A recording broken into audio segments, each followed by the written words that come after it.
আসসালামু আলাইকুম রহমতুল্লাহি ওয়া বারাকাতুহু। ভাই ব্রাদার সবাই কেমন আছেন? আশা করি সবাই ভালো আছেন, সুস্থ আছেন। আমি আজকে চলে যেতেছি ঢাকা শহরে। আমার বিশেষ একটা কাজ আছে, কাজটা করার জন্য চলে যাইতেছি। তো ঢাকা শহরে যাইতেছি, আমাদের স্বপ্নের পদ্মা সেতু, এই পদ্মা সেতুর উপরে দামও আর পদ্মা সেতুর ব্রিজটা ভিডিও করুন, এটা তো কোনো দিন হইতে পারে না, আর এটা তো কোনো দিন সম্ভব না। তো এই চিন্তা ভাবনা করলাম যে যাক, যেহেতু পদ্মা সেতু, স্বপ্নের পদ্মা সেতুর উপরে যাইতেছি, তো মন দিল খোলা করে সুন্দর করে আমি এই ভিডিওটা করতেছি। ভিডিওটা করে একটা সুন্দর করে ভিডিও বানাইয়া আমি ফেসবুকে ছেড়ে দেবো। ফেসবুকে ছেড়ে দিয়া সবাই দেখাম যে না, আমি আজকে ঢাকা যাইতেছি। ঢাকা যাওয়ার সময় এই যে আমাদের স্বপ্নের পদ্মা সেতুটা ভিডিও করছি, দেখেন স্বপ্নের পদ্মা সেতু। এই বাংলাদেশের আমাদের এই শরীয়তপুর, মাদারীপুর, ফরিদপুরের মানুষের এটা স্বপ্ন ছিল যে একটা পদ্মা সেতু হইব। আমাদের প্রাণপ্রিয় প্রধানমন্ত্রী শেখ হাসিনা তিনি এই পদ্মা সেতুটা কইরা দিয়েছেন। আমাদের এই যে শরীয়তপুর, মাদারীপুর, ফরিদপুর, ভাঙ্গা যত মানুষ আছে, এদিকে যত জায়গা আছে, তো সবার দুর্ভোগের একটা জায়গা ছিল, সেই জায়গা থেকে আমাদের উদ্ধার করে দিয়েছেন আমাদের প্রাণপ্রিয় জননেত্রী শেখ হাসিনা। তার কাছে আমরা সবাই যেটা চাইছিলাম সেটা করে দিছে, সেই কাজটা করে দিছে। এই দেশে জনগণের একটা আশা পাওয়ার জায়গা ছিল পদ্মা সেতু, সেটা সে সুন্দর করে দিছে। এইদিকে আমাদের দেখছেন কত সুন্দর রাস্তাঘাট করে দিছে, কত সুন্দর রেল লাইন করে দিচ্ছে। আমরা যা পাইছি যথেষ্ট পাইছি, অনেক কিছু পাইছি। আমরা তার কাছে যা চাইছি তাই পাইছি, আমরা তার সন্তুষ্ট আছি। তার উপরে আল্লাহর কাছে লাখ লাখ শুকরিয়া। আল্লাহ তার হাজার বছর বাঁচাই রাখুক, আরও বাঁচাই রাখুক। আমরা চাই সবার জন্য সে ভালো করুক, কারণ একজন মানুষ কাজ করলে সবার জন্য যেন ভালো হইব এমন কোনো কথা নাই। কারোর জন্য খারাপ হবো, কারোর জন্য ভালো হইব। তো আমরা আল্লাহর কাছে দোয়া করি, আল্লাহ যেন তারে সবার জন্য ভালো করার তৌফিক দান করে, সে যেন সকলের ভালো করতে পারে, সব মানুষের পাশে দাঁড়াইতে পারে, গরিব মানুষের পাশে দাঁড়াইতে পারে, আমাদের সবার পাশে দাঁড়াইতে পারে। তো আর কিছু বেশি কথা কইব না, এই বিষয়ে তো আমি আস্তে আস্তে এই যে দেখেন বাসের মধ্যে অল্প একটু ভিডিও করছি, কারণ সবজন পদ্মা সেতুর ভিডিও করবো, তাহলে তো মনে করবেন যে আমি পদ্মা সেতুর মধ্যে আছি। তো বাসের ভিডিও করছি, তো বাসের মধ্যে যে যাত্রীরা কিছু বসে রয়েছে, তো অতিরিক্ত কিছু যাত্রী উঠে, আপনারা সবাই জানেন বাসে উঠলে সিট পুরো ভরে গেল, তারপর বাস আর মন ভরে না, কারণ তারা তো এখন তেলের দাম অনেক দাম বেশি, যাত্রী বেশি উঠে নেয়। তো আস্তে আস্তে দেখেন যাইতেছি, আবার চিন্তা ভাবনা করলাম যে আবার অনেক দূর এগিয়ে গেছি, একটু বাইরে ভিডিওটা করি। এটা মনে হয় বিশেষ করে কুইচা মারা ব্রিজ হইতে পারে, তো সম্ভব আমি ঠিকঠাক মতন আমি জানি না, কারণ আগে জানতাম, মানে এটা কোন চিনিও না ভালো মতন, না চিনে তারপর ভিডিও করছি। ভিডিও করতে করতে এই যে দেখেন চলে এসে পড়ছি। তো আমি আমার বোনের বাড়িতে এখন বোনের বাড়িতে গেছি, তো বোনের বাড়িতে থাকছি। তো ওখানে থাকার পর কিছুক্ষণ রেস্ট করার পর আমি চলে গেলাম বিশেষ একটা কাজে। আমার কাজটা হলো এই জায়গাটা হলো ঢাকা মেডিকেল হসপিটাল আছে, সেই হসপিটালের সামনে দিয়া। তো গাড়ি ঘোড়া একটু কম, ওই সাইডে একটু কম থাকার কারণে যে কোনো এমপি মন্ত্রী আইব, এই জন্য দেখেন যে পুলিশ যারা আছে, পুলিশ ভাইরা তারা রাস্তাঘাট ক্লিয়ার করে রাখছে।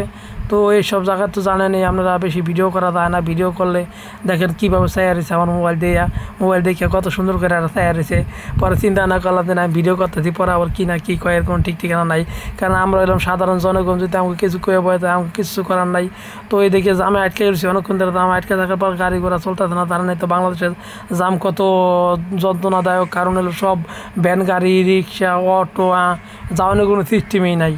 তো আমাদের দেশ যেরকম, এটাই আমাদের গর্ব, কারণ এই দেশে যতটুকু আছে, আমাদের দেশে যতটুকু আছে এতটুকুই আমাদের গর্ব। এই দেশে আমরা থাকি, এই দেশে বসবাস করি, আমাদের যা আছে আমাদের কাছে আল্লাহর কাছে লাখ লাখ শুকরিয়া।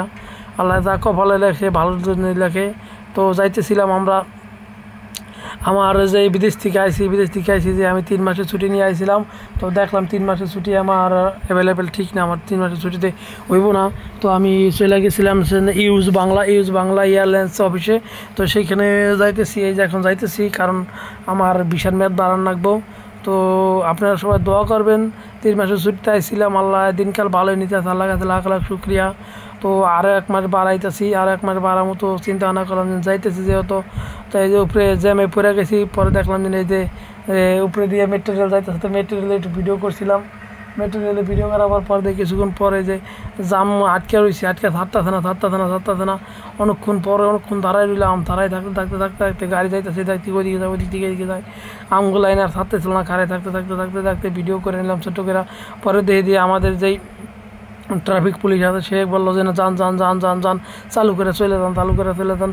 তো কত দূর যাওয়ার পর দেখে আবার আটকাই দেওয়ান ধরে পরে না, পরে খুলে দিল যান। পরে আমরা গাড়িটা টাইনে চলে গেলাম। এই যে আমাকে এক মুরব্বী চাচা, সে কিন্তু পায় পেট্রোল যেই রিক্সা আছে সেই রিক্সা চালায়। এই যে দেখেন এই যে ওই দিকে যাওয়া শেষ হওয়ার পর তো আমি আমার এই ভিসার পারমিট বাড়াইয়া শেষ করে দিয়েছিলাম।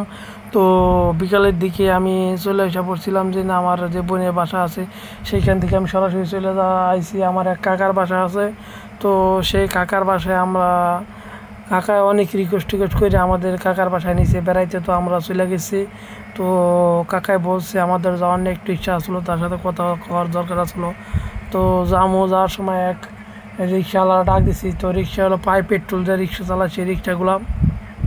তো এই যে দেখছেন আমার সামনে যে কাকা রিক্সাটা চালাইতেছে, তো এই কাকার হইলো 3টা মাইয়া, কোনো ছেলে নাইকা। তো কাকাই মনে করেন যে রিক্সা চালা অনেক কষ্ট হয়। তো সামনে আমাকে আরেকটা রিক্সা ছিল, তো এই রিক্সা আমি একলা বয়ে ভিডিও করতেছিলাম। সামনে ছিল আমার মা আর আমার বইনে। তো ওই রিক্সা আগে টাইনা যায়, কাকায় মুরব্বী তো কাকা টানতে পারে না। কাকার খুবই কষ্ট হইতেছিল, খুবই পরিশ্রম হইতেছিল। তো কী কম, আল্লাহ যা করে ভালোর জন্য করে। আল্লাহ কাকার হায়াত দাস করুক, সুস্থতা দান করুক, সে যেন কাজকাম করে নিজে খাইয়া পেরা বাচ্চা থাকতে পারে। কারণ তার 3টা মেয়ে হইলে ছেলে সন্তান না থাকলে তার দেহের মতন এখানে কেউ নাই। কাকা বললো যে না কাকার খুবই কষ্ট হইতেছে, খুবই কষ্ট।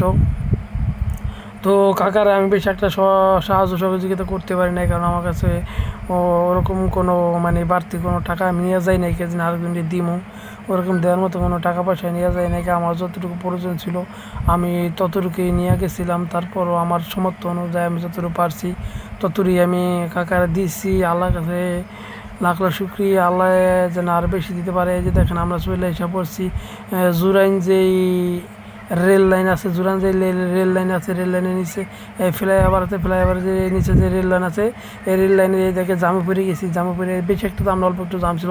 রেলটা যাওয়ানোর ট্রেন আসলো, ট্রেনটা যাওয়ার যতটুকু সময় লাগছে, তো ট্রেনটা যাওয়ার যতটুকু সময় লাগছে তো সাইডে দিছে। আমরা বেশি দূর যাবো না, এদের রেল লাইনের রাস্তাটা পার